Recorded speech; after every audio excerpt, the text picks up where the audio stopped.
अल्लाहुम्मा सल्ली अला सय्यिदना मौलाना मुहम्मद मुबारक वसल्लम। अस्सलामु अलैकुम वरहमतुल्लाहि वबरकातुहू। कैसे आप सब? उम्मीद है आप सभी खैरियत से होंगे और मैं भी बिल्कुल ठीक हूँ। तो आज जिस वीडियो पे मैं रिएक्शन देने वाली हूँ वो वीडियो है हैदर टीवी से, और इस वीडियो का टाइटल है people who challenge Allah and regret it. उन लोगों के बारे में जिन्होंने अल्लाह ताला को चैलेंज किया और उसके बाद में उनका क्या हश्र हुआ है, आज हम जानेंगे इस वीडियो में। तो वीडियो को लास्ट तक देखिएगा, वीडियो बहुत ही इंटरेस्टिंग होने वाला है। और वीडियो शुरू करने से पहले एक छोटी सी रिक्वेस्ट है, अगर आप मेरे चैनल पर नए आए हैं तो प्लीज़ सब्सक्राइब ज़रूर कर दीजिएगा, वीडियो को लाइक और शेयर करना मत भूलिए। तो चलिए वीडियो स्टार्ट करते हैं। दोस्तों, क्या हुआ जब एक मुल्क के प्रेसिडेंट ने अल्लाह को चैलेंज किया और इसके बाद वो सुबह का सूरज नहीं देख सका, और कैसे एक बादशाह ने खाना काबा को गिराना चाहा और अल्लाह ने इसे गर्क कर दिया। प्लस क्या आप जानते हैं कि हॉलीवुड की एक एक्ट्रेस ने जब अल्लाह के वजूद का इनकार किया तो इसके साथ क्या हुआ? वेल, आज की इस वीडियो में मैं आपको अल्लाह ताला को चैलेंज करके बर्बाद होने वाले दुनिया के सबसे बदबख्त लोगों के बारे में बताने जा रहा हूँ। तो शुरू करते हैं अपना काउंटडाउन। टेनक्रेडो नेवेस। दोस्तों, दुनिया में बहुत से ऐसे मुनाफिक और मुशरिक लोग मौजूद हैं जो अल्लाह पर यकीन नहीं रखते। इवन कुछ लोग तो इतने बदबख्त हैं कि माज़अल्लाह खुद को इसकी जात से भी बड़ा समझते हैं। लेकिन जब ऐसे लोगों को अल्लाह सजा देने पर आता है तो इनका वो हाल करता है कि पूरी दुनिया के लिए इबरत का निशान बन जाते हैं। ये जो मनहूस शख्स आप देख रहे हैं, ये भी इन्हीं में से एक था। ये ब्राजील का एक बहुत ही फेमस पॉलिटिशियन था। इसकी उम्र 74 साल थी और मजहब के एतबार से ये एक ईसाई था। 1985 में इसने ब्राजील के अंदर नए प्रेसिडेंट के लिए होने वाले इलेक्शंस में हिस्सा लिया। क्योंकि ये एक फेमस पॉलिटिशियन था और इसने बहुत सी सियासी खिदमात भी सरंजाम दी थी, तो इसे पूरा यकीन था कि ये इलेक्शन जीत जाएगा। लेकिन इसने गरूर में आकर कहा कि अगर इसके हिस्से में 5 लाख वोट आ गए तो माज़अल्लाह खुदा भी इसे प्रेसिडेंट बनने से नहीं रोक सकता। इसने इतने बड़े अल्फाज वक्त तो दिए थे, लेकिन इसे अपने अंजाम का अंदाजा भी नहीं था। 15 जनवरी 1985 को जिस दिन इलेक्शन होने थे, इससे सिर्फ एक दिन पहले टनक्रीडो शदीद बीमार पड़ गया। इसे अचानक पेट में इतना शदीद दर्द उठा कि ये हॉस्पिटल पहुंच गया। जब डॉक्टर्स ने इसका मुआयना किया तो पता चला कि ये कैंसर की आखिरी स्टेज पर खड़ा है। इस तरह ये इलेक्शन से एक दिन पहले हॉस्पिटल में ही एडमिट हो गया था। खैर, अगले दिन इलेक्शन हुए और ये इलेक्शन जीतकर ब्राजील का प्रेसिडेंट बन गया। अब ये प्रेसिडेंट तो बन चुका था, लेकिन इसकी हालत इतनी खराब थी कि ये आईसीयू में पड़ा था और इसे किसी चीज का होश नहीं था। 38 दिन तक ये इसी हालत में पड़ा रहा। इवन इस दौरान इसकी 5 सर्जरीज की गई, लेकिन कोई फायदा नहीं हुआ।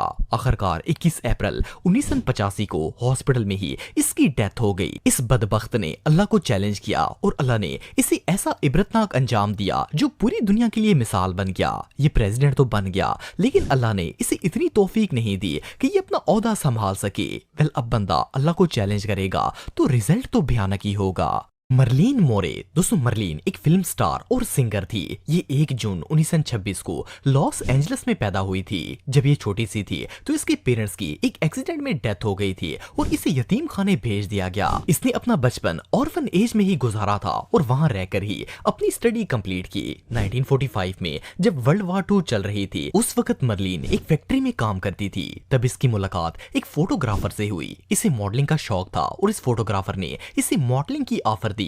इस तरह मर्लिन ने अपने करियर की शुरुआत की और देखते ही देखते ये सक्सेसफुल एक्ट्रेस बन गई। कुछ अरसे बाद इसने एक्टिंग और मॉडलिंग के साथ साथ सिंगिंग और राइटिंग भी शुरू कर दी, जिससे इसका फेम और ज्यादा बढ़ गया था। मर्लिन की लाइफ परफेक्ट जा रही थी और इसके पास दौलत, शोहरत, यहाँ तक कि दुनिया की हर चीज मौजूद थी, लेकिन ये खुदा को नहीं मानती थी। 1962 में एक दिन ये फिल्म की शूटिंग के लिए एक चर्च में गई हुई थी। जब ये चर्च में थी तो वहां मौजूद पादरी से मजहब के मामले में इसकी बहस स्टार्ट हो गई। पादरी इसे खुदा पर यकीन दिलाने की कोशिश कर रहा था, लेकिन मर्लिन थी कि अल्लाह ताला के वजूद से ही इनकार कर रही थी।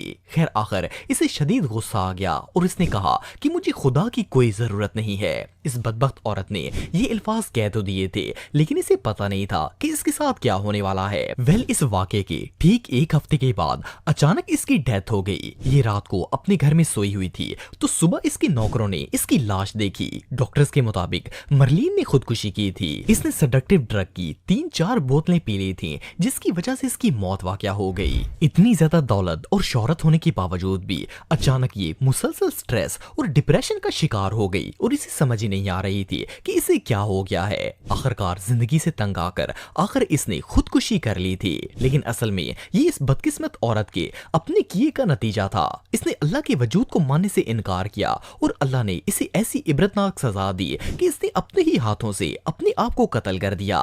ये वाकई में इसी लायक थी।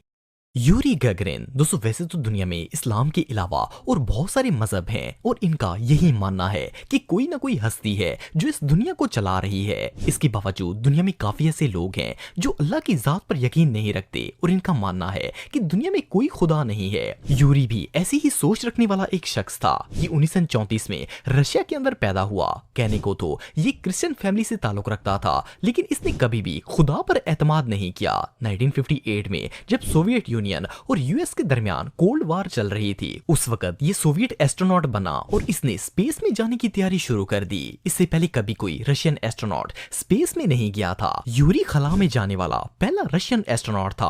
आखिरकार 12 अप्रैल 1961 को इसने अपना खलाई सफर शुरू किया और कामयाबी से स्पेस में पहुंच गया। ये 1 घंटा 48 मिनट तक खला में रहा।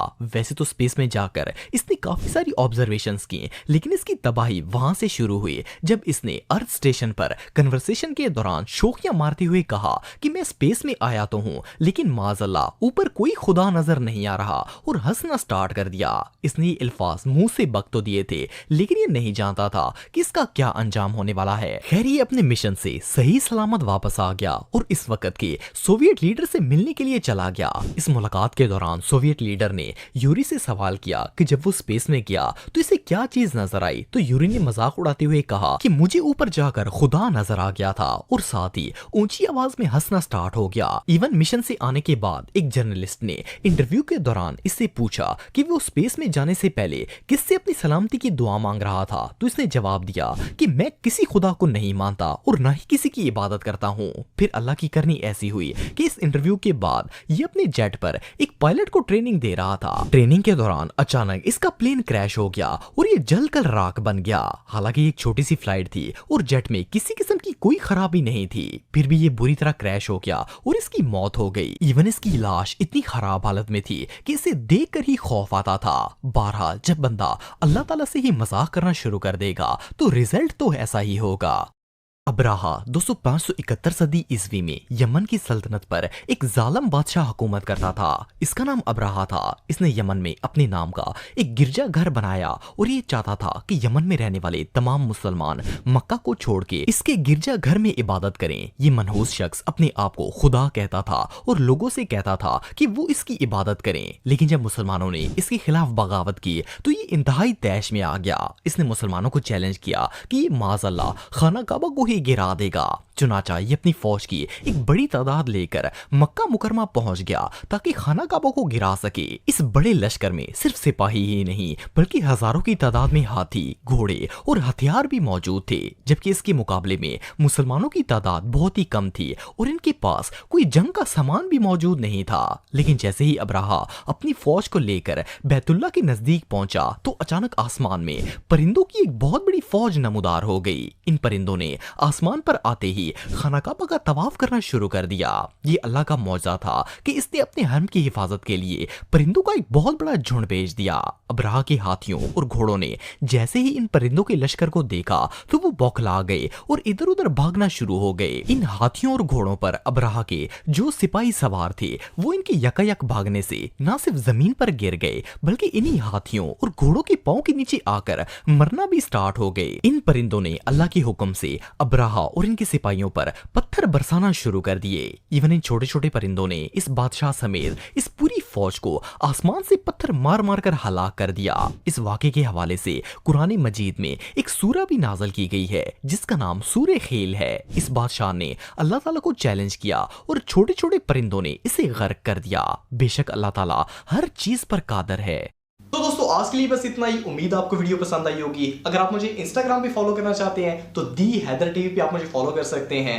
मिलता हूं आपसे नेक्स्ट वीडियो में, तब तक के लिए अल्लाह हाफिज। सो फ्रेंड्स, आपने देखा कि उन लोगों के साथ क्या हुआ जिन्होंने अल्लाह ताला को चैलेंज किया था खुदाई का दावा किया था, उन सब को अल्लाह ताला ने गर्क कर दिया, उन सबको नेस्त नाबूद कर दिया। और मुझे तो ये समझ नहीं आता है कि लोग इस तरह से कैसे कर देते हैं। खुदा को चैलेंज करना ये बहुत बड़ी बात है कि अल्लाह ताला ने बहुत सारी चीज़ें दिखा दी हैं, इबरत के लिए बता दी हैं, उसके बावजूद भी लोग ऐसा कैसे कर सकते हैं। सबसे बड़ी मिसाल तो यही है कि अल्लाह ताला ने फ़िरौन की लाश को अब तक मौजूद रखा है। सबसे बड़ी इबरत हमें हासिल करना चाहिए फ़िरौन की लाश से, जो कि जिसने अल्लाह को चैलेंज किया था, जिसने खुदाई का दावा किया था, और अल्लाह ताला ने उसके साथ क्या किया, उसे गर्क कर दिया। और उसको उसके मरने के बाद उसको चील कौवे भी नहीं खाने आए। मतलब उसकी लाश अल्लाह ताला ने अब तक इबरत के तौर पर रखी हुई है, ताकि लोग देखें और इबरत ले इससे कि अल्लाह मौजूद है। उसके बावजूद भी लोग इस तरह की हरकतें करते हैं, अपने दीन से और अपने ईमान से गाफिल हो जाते हैं। अल्लाह ताला हम सबको हिदायत दे और अपने दीन और ईमान पर कायम रखे। तो चलिए इस वीडियो को यहीं पे एंड करते हैं, मिलते हैं नेक्स्ट वीडियो में एक नए कंटेंट के साथ। जब तक के लिए अल्लाह हाफिज़, अस्सलाम वालेकुम वरहमतुल्लाहि वबरकातुहू।